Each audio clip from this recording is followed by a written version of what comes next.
People, Deluded, I'm back again. Thank you very much for tuning back in. Now, as you know, there isn't much to speak about, but I've got some things to speak about. In case you don't know, the EFL, the Premier League, I believe they're meeting again today in relation to whatever they're meeting about. I don't know, but it's probably an update in relation to how we can resume as normal as a footballing calendar and as a footballing community if and when the time comes. We hear April, we hear May, we hear we're playing in June. You've seen the Euros postponed, you've seen Copa America postponed, and you've seen other things happening. I think even tennis have postponed a couple more events way into the calendar year. So yeah, we'll have to see what's going to happen in that regards, people. Don't know why I have this open. There's not really any need for it out. But in relation to what's here to speak about, first and foremost, happy birthday to Hector Bellerin and former Arsenal centre-half Kolo Touré. Moving away from that and keeping up with the theme of defenders, David Luiz, allegedly, Mark Irwin, who I assume is a journalist, is saying Arsenal are set to trigger a one-year extension in David Luiz's contract, with Arteta impressed with the Brazilian defender. And this is what I mean by when I said you look at Mustafi, Sokratis and Luiz. Luiz will be the one to stay. He's playing, he's a big character. He seems to be not just a big character for Arteta, but a big character in the dressing room. And that's one thing you got very early about Luiz, for all his criticisms. He is a leader.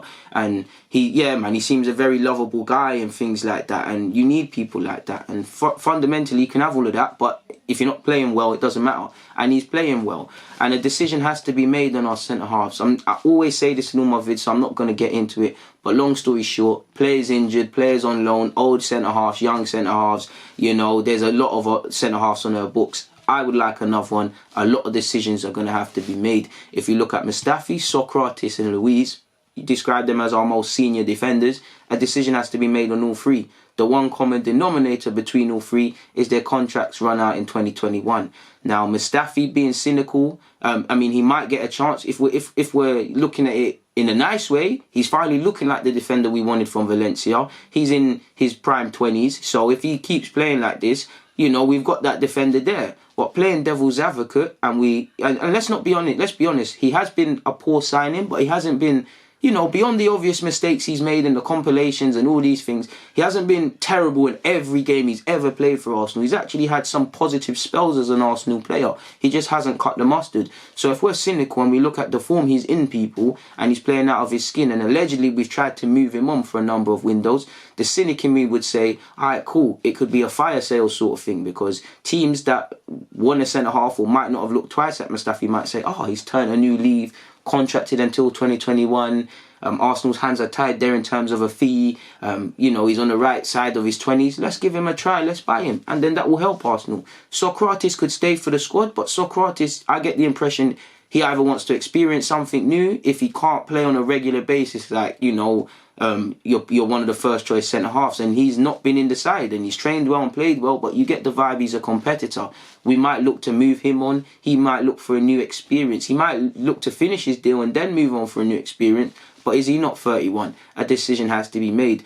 Luiz, I thought we'd let him run down his deal until 2021, and that is what it is. But if we are to extend his deal into 2022, obviously, by 2022, as much as I love Luiz, you don't want him as a regular, purely because it's now time for us to move with Leno, with Tierney, with Saliba and a new centre-half, if it can't be Holding and these sort of guys and whatever. And you look at Torreira and other players, we need to move forward with the teenagers, the early 20s. I'm not saying we must get everybody off the books that are in their 30s, but excluding Aubameyang, who really in their 30s can you really say, all right, cool, we can keep for the next 2 years? Because I love Ozil as a footballer. If he moves on, I'm not going to bat an eyelid. I've listed the David Luiz's, the Sokratis, you lot know Mkhitaryan is on the book somewhere, and all of these sort of things. We need to move people on. If it is into the 2022, because 2021 contracts need to be sorted, hopefully there's progress with Saka, but you look at 2022, there's a lot of decisions. Forgive me if I'm wrong, birthday boy today, Hector Bellerin is contracted until then. What are we going to do with him? Because, we can't. I don't want to keep doing this contract business. We said players are not allowed to run down their deals for the last year.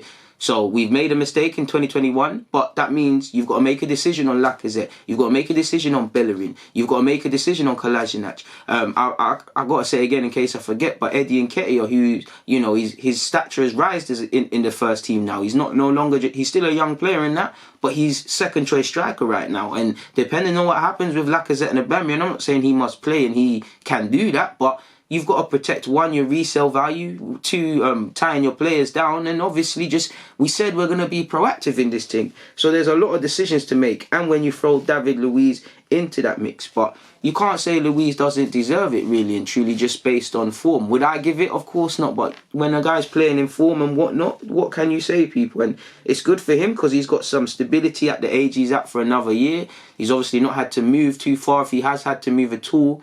Obviously previously playing for Chelsea and now Arsenal. And that's good for him and his family and whatnot. And he's had some things to actually say. He said, I decided to leave Chelsea before I talked to Arsenal, which we know. But then they came in for me 2 days later and I said, okay, let's do it. But the first 3 days with Arsenal, it wasn't easy to digest the emotions because everyone knows my history and connection with Chelsea was so massive. And he's won leagues. He's won the Champions League. He left to join PSG and went back to Chelsea. So, you know, he's probably thinking, should I be like Cech and ruin Arsenal just like what Cech was doing? I love Peter Cech, no disrespect, but what more could you expect? I mean, he's still fresh in the mind. He's probably a Chelsea player and he's probably thinking these are ops by subconsciously. But he said, every text I was receiving, people were saying, come back, come back. But after that, in a professional way, I was saying, it's a new moment. It's another big thing for you to do. Maybe if you stay in your comfort zone, it's not going to be the best thing. And he could have stayed at Chelsea, not been in Lampard's plans. Maybe he could have forced his way into Lampard's plans, like a couple of players have done. Tomori's not in the team at the moment and he is starting. Maybe he could have forced his way into his plans, especially with Rudiger's injury. But he wasn't prepared to sit in that and he wanted to play football and be a professional. He's won Champions League, he's won league titles, he's represented his country. Arsenal presents a different challenge. Can he be, he's always been a leader, but can he be almost, not the captain, but the leader, one of the experienced few around these kids who need guiding, around players that might have bad habits, and just trying to be part of a team to return us to the Champions League and whatever. Obviously the bonus meaning he doesn't have to move too far.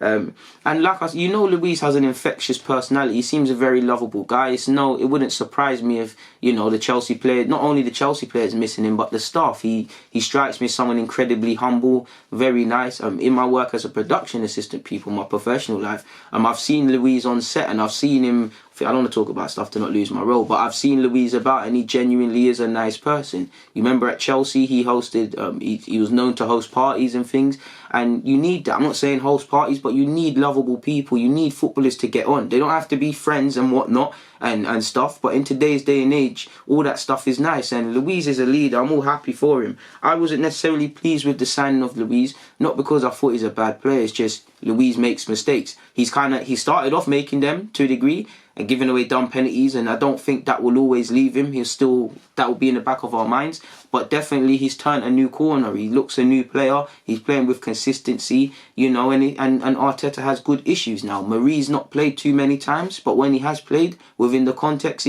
he's repaid the faith. Luiz has stood up to be counted. Sokratis is unlucky to lose his position, but he's done his thing when played. Mustafi, probably the biggest improvement in terms of we had no expectations for him. He's gone from a player we wouldn't even have in the matchday squad, and he's one of the first names. So it's good problems for Arteta.